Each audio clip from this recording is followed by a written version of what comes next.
নমস্কার, খবর দিনভর নিয়ে আমি অতনু রয়েছে আপনার সঙ্গে এবং খবর দিনভরের শুরুতেই মালদার হবিপুরে খবরে নজর রাখতেই হবে। তার কারণ আমরা গতকালই দেখিয়েছিলাম যে রাশি রাশি এপিক ছড়িয়ে পড়ে রয়েছে।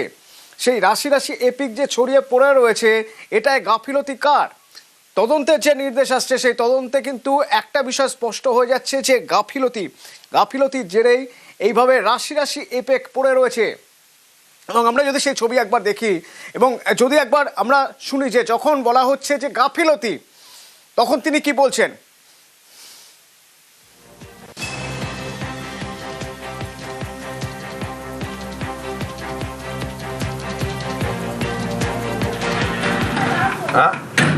এই পোস্ট অফিস কি বন্ধ করা যায়? এভাবে পোস্ট অফিস কি বন্ধ করা যায় নাকি?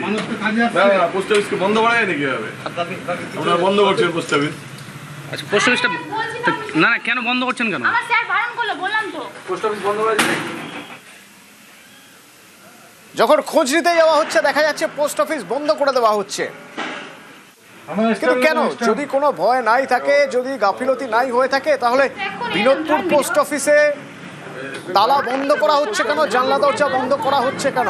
কার বিরুদ্ধে অভিযোগ? কি অভিযোগ জানবো। সেবক আছে সরাসরি আমার সঙ্গে। সেবক, এভাবে পোস্ট অফিস কি বন্ধ করা যায় নাকি? না, পোস্ট অফিস কি বন্ধ করা যায় নাকি? এভাবে আপনারা বন্ধ করছেন পোস্ট অফিস? আচ্ছা, পোস্ট অফিসটা না না কেন বন্ধ করছেন কেন? আমার স্যার বারণ করলো, বললাম তো। পোস্ট অফিস বন্ধ করা যায়? উদ্ধার হয়েছে, গ্রামবাসীরা দেখেন, পুলিশ উদ্ধার করে। গতকালই আমরা এই খবর দেখিয়েছিলাম। এরপরে যখন আমরা খোঁজ খবর নিতে যাই তখন চাঞ্চল্যকর তথ্য উঠে আসছে, যেখানে ডাকঘর কর্মীর যা আর গাফিলতি তা কিন্তু স্পষ্ট।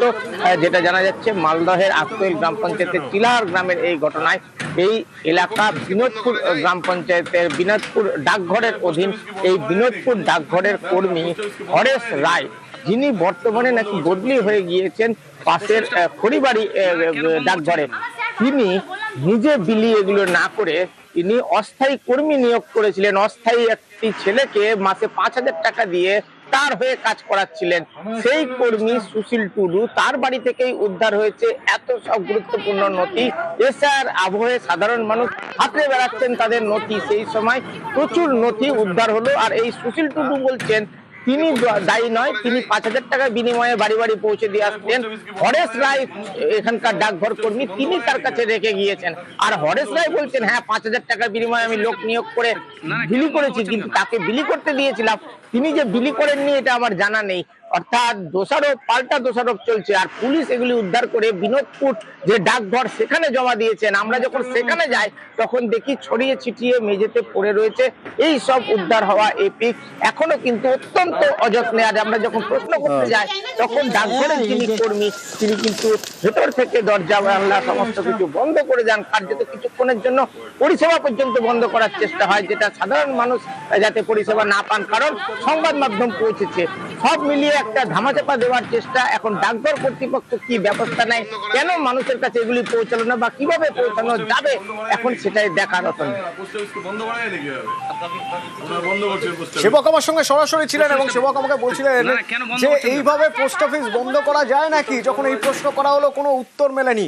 কোনো উত্তর কেন মেলেনি? তার কারণ ভয়ে পড়ে, একরকম চাপের মধ্যে এই পোস্ট অফিস বন্ধ করে দেওয়ার সিদ্ধান্ত নেওয়া হয়েছিল। কিন্তু এভাবে তো গাফিলতি থাকা যায় না। তদন্ত চলবে এবং সেই তদন্তের মাধ্যমে সত্যি উঠে আসবে। এরই পাশাপাশি আরো কিছু গুরুত্বপূর্ণ খবর থাকবে। তবে একবার একটু শুনিয়ে নিতে চাইবো যে যখন এইরকম একটা অভিযোগ উঠছে, গুরুতর অভিযোগ, তখন কি বক্তব্য উঠে আসছে উল্টো দিক থেকে? আমাকে হেল্প করার জন্য ওকে রেখেছিলাম আমি, যে আমাকে গ্রামগুলো দেখাও। কত টাকা করে দিতেন? 5,000। এরকম কি করা যায়? আপনার চাকরি অন্যজন করছে। না না না, করা যায় না, অসুবিধা আছে শরীরের। ও আমি দুজনে ঘুরতাম গাইড করে। রুমগুলো চেঞ্জ হয়ে গেল, তো তখন হয়তো আগের পোস্টমাস্টারের আমলে ছিল, ওগুলো হয়তো ওই পোস্ট অফিসে চলে গেছে ওর বাড়িতে। বাড়িতে গেল কি করে? বাড়িতে পাওয়া গেছে, ওকে বিলি করার জন্য মাঝে মধ্যে দেওয়া হয়। ও যে আবার রেখে দিয়েছে সেটা তো আমরা জানতাম না, আমিও জানতাম না। পরে তো দেখলাম রাস্তায়। মানে আমি যার আন্ডারে কাজ করতাম উনি আমাকে রাখতে দিয়েছিলেন। হ্যাঁ, যে উনি বলেছিলেন আপাতত রাখো, পরে বিলি করা হবে, যার জন্য আমি একে রেখে দিয়েছিলাম। আমি নিয়ে হ্যান্ড ওভার করতে চেয়েছিলাম অফিসে, তার আগে এখানে বের করে রাখা হয়েছিল। তো ওরা তার আগে দেখতে পেয়ে ওরা চেঁচামেচি শুরু করে দেয়। পিয়ন ছিলেন আমাদের বিনোদপুর পোস্ট অফিসে, হরেশ রায়। রাখা উচিত না, কিন্তু ওরা আমাকে রাখতে দিয়েছিলেন। হ্যাঁ হ্যাঁ অ্যাসিস্ট্যান্ট হিসাবে। যে পিয়ন ছিল উনি বলছে আমি ধীরে ধীরে করবো, তুমি আপাতত রেখে দাও।